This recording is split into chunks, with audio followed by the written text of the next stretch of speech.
from the Nami. We've seen Nami and we've seen teams force the Nami in order to prevent the Nami Varus pairing, but even despite that, MBR don't go for it. They go for the Lulu instead. And this is interesting. I was going to call for the Twisted Fate here, but alongside Rakan, obviously, with Rakan and the Riven in the top lane, this Yasuo can be a really good defensive front line against the Charm, against the arrows, and also provide so much scaling damage for one team. My worry here is they've drafted a really all-in damage-focused composition. This is not a team that one team have drafted that can play on the back foot, that can play defense. They need to have a certain degree of control of this game. Otherwise, both they're not going to have any damage, and MBR are going to start snowballing very quickly. MBR have a ton of burst, and there's some very small health bars for one team. Yeah, for sure. I mean, we've seen Yasuo just completely fall flat on his back before. I know you've casted those games as well. I mean, one team is just basically going to be, you know, kid in the corner, and the rest of the team jumping on multiple members. I'm actually confused as to the Kha'Zix pick because it seems like it's just going to be a 4-man roaming squad ganking all the time. So I don't know if he's going to get any award in edgewise. I like the Kha'Zix because if you can scale up a Kha'Zix, he can start popping all these characters again.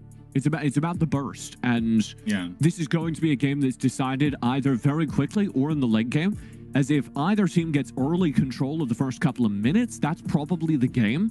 But if we get a one-team game, the way that one team loved to play, where we just go and one team stall out the game for 15 minutes, then it's going to be decided by that 15-minute team fight around the Elder.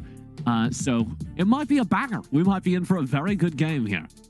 Yeah, and you know, from the team journey video itself, you could already feel chaos brewing from the player cams, from the desk as well. So I think that this is going to be one pretty explosive match. We also have, of course, the consequences that arise from this match going into the standings. So yeah, it's going to be a pretty confusing couple of matches, couple of hours up until the very end for the last day, for the last matches of Group A. And yeah, I am prepared. I am prepared for whatever outcome this is going to be. It's going to be pretty exciting indeed because, you know, the tiebreaker coming in, any which way this is going to go, it's just a matter of which team they will be facing. So very exciting indeed as we head into this game. One team versus MBR. Casters, you guys are up.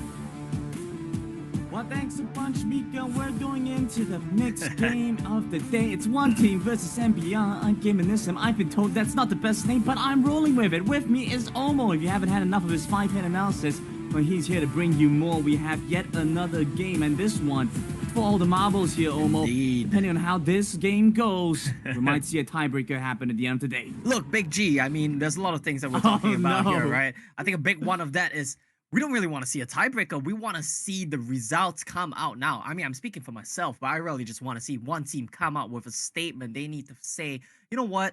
We haven't been playing up to expectations. We won the finals last season, for God's sake. We need to do a lot better than this. And hopefully we see that here against MBR, who have been playing remarkably well, in my opinion. And I want to see one team step up and prove that they are just a caliber above. For sure. I think we even got to speak to their marksman player a little bit earlier today, and you know, they were talking about why the performance on day 3 of the group stages was so much better, and they said, well, you know, we kind of got our stuff together, the ping was favorable to us, it's a good day for some Wild Rift, and MBR have been looking to play things much better. Even at the start of this game, you could see some pressure coming through from Radiance. Finds a little bit more intel towards the bottom side. You can see the wall line coming through. MBR off to a good play. Off to a good start right now. It's going to be a slow and steady start, though. We're just going to see something very typical that we are starting to see more and more every game, especially for matchups which you cannot naturally push in, such as Yasuo versus Ahri. So jungler's just going to come in, help you out. Elvez being a bit late on the uptick here means he's going to have to trade for the bot side scuttle crab. But look at this, what we see here. Siu is actually wandering in. So this might be a double scuttle for one team. Yeah, we'll see how this one plays out because double scuttle might be possible if they rotate straight over. There is some vision that gives information to one team. But in MBR, they're going to be pretty speedy about this. Grab this before any time for one team to come respond. That being said, we're back to seeing the Yasuo show through for these Taiwanese region teams as MBR. Look, come on, man. guys. Too clean with the first blood. There's a reason no one except these Taiwanese teams are still picking Cocky. It's a very clear reason, right? We watched that trade happen. Hockey just absolutely cannot trade back into the Varus. Don't take surprise. Kid. Look at the moves. Look at Kid. He's jumping in. He's taking Kid. down the Darius. He equalizes things on the board. Yeah, that's about as well as he could have played. A very good stuff there from Kid coming in with the sneaky play onto Onion King. It's going to be very good start for him. And we always talk about Kid is one of the big win conditions here for one team. Getting off to a great start like that with a solo bolo, that's got to make him happy. Absolutely, and it's also pretty dependent on Onion King as well, because we've seen Onion King act as a staple in the Baron lane. You know, that's kind of why we don't bring it up as much in some of the other groups. You know, Group B, the Baron lanes are pretty much what we expect, but in Bracket A, in Group A here, Baron laners definitely do have that massive impact. Yeah. Now, this is interesting as well. You know, we've seen a lot of Gragas prio when you have Yasuo comps, but we've gone for the Rakan instead. Yeah, we have the Rakan instead for CU. I think the rationale behind this bot lane combo for one team, it's going to be very simple, right? You leave Ninja 7 to farm up. You don't really need to care about him. He's a cocky. He's never going to win lane. And then CU just goes to roam around the map the whole game with this Electrocute as well. Going to be very impactful in these ganks. But I think the main idea that we need to see here is that Koki cannot really lane that well into Varus. That's why he's fallen out of Prio as one of the power picks in Summer Cup. And Elia, we know he's an expert at this Varus. It's been the first pick for them a bunch of times as well. And I love that we see the first blood come in from him, punish this greedy Koki pickup. Yeah, being able to punish this Koki really well as now MBR making the moves to rotate to the mid side, do a bit of a lane swap, bring Ari down the bottom, and have Radiance perform his role there. Xianyo is going to spawn out Elvis over by the river, over in this checkpoint, pumps the Ragnarok. And Sue, he gets moving, and sees the arrow barely leaves Xianyo alive. Demonism or Big G. If Elia, he had Aerie right there, that would have been a kill. But, you know, fortunately, Conqueror is just so much better of a route that you have to take it, and you won't be sniped by the little Aerie flying towards your head. That's going to be a good start, though. MBR, I know we said we don't want to see any tiebreakers, but they're setting themselves up for a really good start to this game. I think if we look at scaling as well, I'll definitely have to favor one team. But right now, as we approach the mid game, I think the tempo should be heavily in MBR's favor, especially if they manage to stop this Rift Herald take.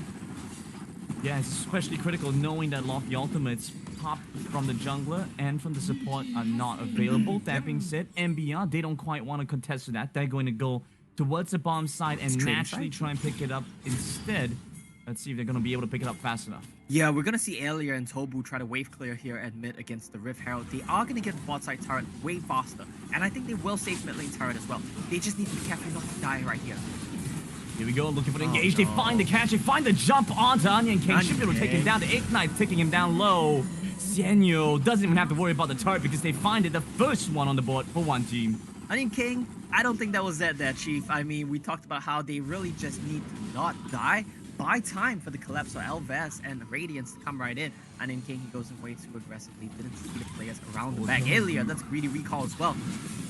Yeah, they're trying to force the issue. Sue's gonna suffer at the hands of Radiance. The Ignite brings him down, and Ninja 7. I mean, that's the power of the Koki, or the lack of it, one would say. Yeah, I was like, power of the Koki, huh?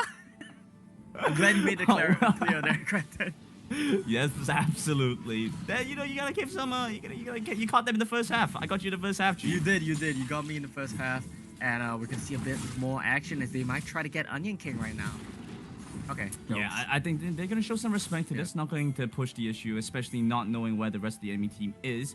Next dragon is the Inferno, so that's a nice little pickup. And looking and judging by the boot pickups from MBR so far, we see, well, Twin Shadows coming in. Onion King, yeah, you have to show some respect there. That's a little bit too far forward.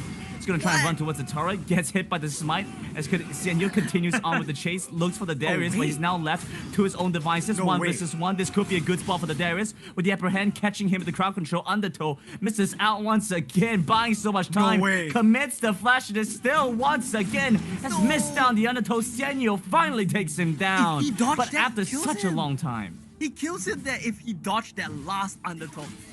I thought Onion King was just in-thing. I was like, why are you running that way? It's not really going to help you. You're not going to buy much time. What do I know? That's why I'm not up there playing like Onion King is. So close to taking him down. If he had a sum there, he wins that. Look, that's the kill for a turret there, Omo. Whoa. If Kid finds the top bot side turret, he might be able to equalize. They might It turn depends on how they play it out with Zhu. It's charm. But that is a turret. Okay, they find the first knock up, the grand entrance. Very nice crowd control. Lay it together. Kid, there's nothing left for Radiance to get done. He's going down. But it's Onion King back from the grave here to respond. Will only be able to do so much before they back away. Almost perfect chaining of crowd control there. If they did chain it a little bit better, if Kid just started out with his stun right after the charm duration wore off, he wouldn't have needed to flash. They were a little bit greedy in the combo, gave Ari that one frame, get in the spirit rush to get out of dodge, and that well cost Kid his flash. But I think he's happy with that. He gets the kill. He's almost 1,000 gold up on Onion King. This man has been getting picked on. We talked about how he's a big win condition for the MBR, especially going to mid to late game team fights. 0-3-0. Not the best start to this one for him, Grandin. It's only honestly only just the dead man's plate, and with the Black Cleaver at this point, doesn't really do very much against the Riven, so Kid's in a pretty good spot for himself, yeah. Really only gives him the movement speed, and you can kind of tell what they're trying to go for. Onion King, he's gone for the Protobell, he's gone for the DMP. He's basically trying to run you down, chase after one team, find a window for them to get in from. MBR, on the other hand, though, they've been doing a good job of pressuring and playing weak side Darius, who's still quite relevant, 0-3, but only about 500 gold behind. One of the best weak side champions. Yeah, but they are having a difficult time dealing with Xianyu's Olaf, though, and we've started to see that come through for Elvis. And we always talk about the power of Olaf up against certain champions, right? We saw it in the last series, the power of Olaf against Aurelion Sol. He absolutely cannot do anything, he cannot run away from you. Same logic here against Varus. Ailey has to be very careful. I don't remember which game it was, but we have seen Olaf just run down Varus. Radiant to a nice position. Spawns out some information. There's a package on Ninja 7. They're looking into the pit, won't be able to find anything there. They pull the trigger, they find initiation, but Daniel's so low just at the start of the battle. And MBR, they walk away the dragon, don't even have to commit there. And that's why Kha'Zix counters Olaf. Pop Ragnarok, you ghost, you run in. He doesn't have ghost, but you get my point. He pops Ragnarok, he runs in, he's all scary looking, and Kha'Zix just goes invisible, chops you twice, that's half your health gone. Combo that with a Varus arrow, you're one hit, you're running in, you have to run right back out, you have to make a 180. Oh yeah, and one team are definitely suffering off of that. I mean, you have the wind wall that's supposed to, in theory, assist you against these plays, but it's so difficult when you're playing aggressively into the enemy team. Your wind wall doesn't do that. Your wind wall's a defensive spell. Yeah. And so it's been difficult for one team to get this angle. Let's break these team fights down, okay, Grandin? If we look at one team side, what do they really want to do, right? How do they win these fights? They need to get on Aelia, Tobu, Radiance. 2 of the 3, and I think you're good, right? That's what he needs. Can you say his name again? Tobu. Aelia. No, the other guy. Radiant. A what? Oh man, I'm gonna get laughed at. Alior. Okay. Well, close enough.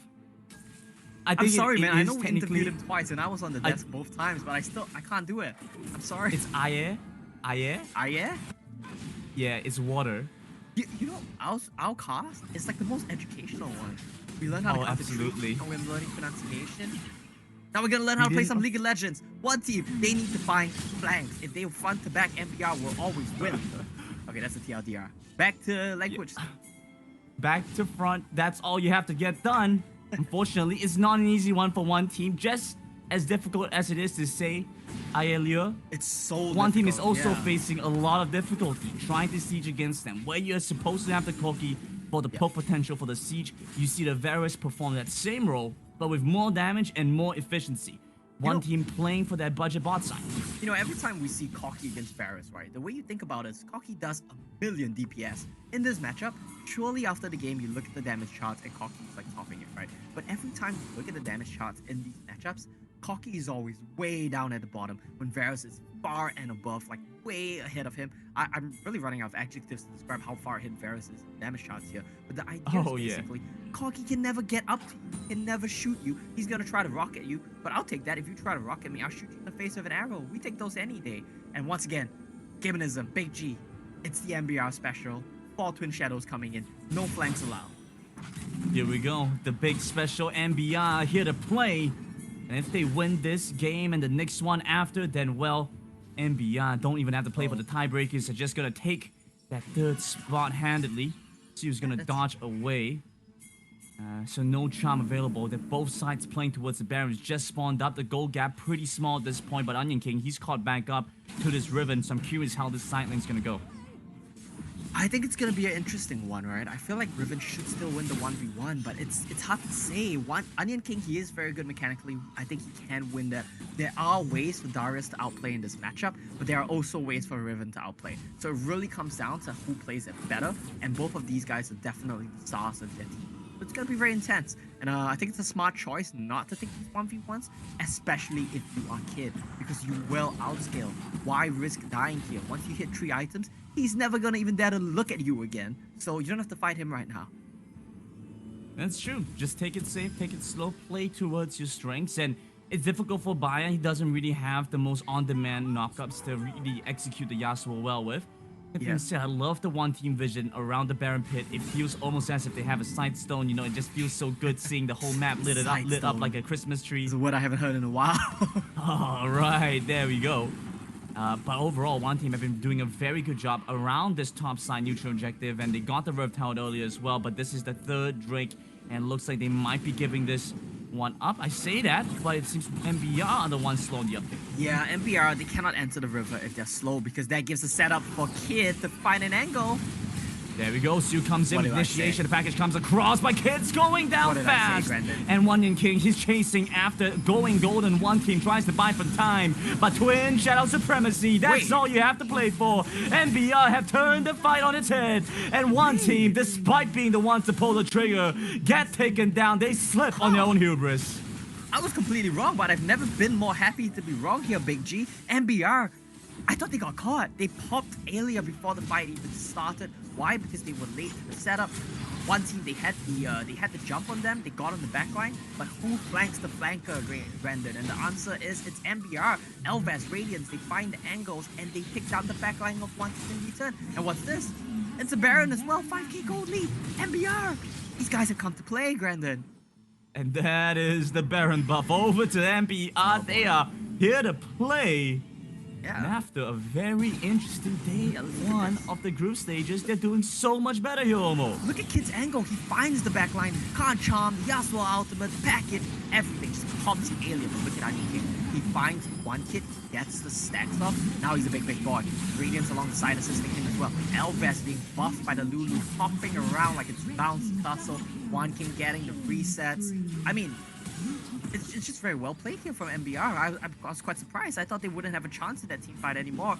And with that big team fight win, MBR, they secure the big V, that's the big dragon. We have the big G, that's Grandin. And we have the Elder Dragon up really bringing well, the narrative and that's home. the big D.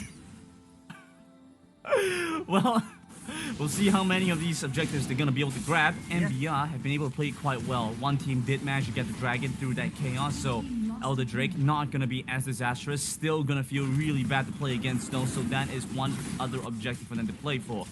Elvis, he's skilled up and he's looking like a pretty strong Kha'Zix, which is not what one team want to try and deal with, especially when they don't have a super strong front line.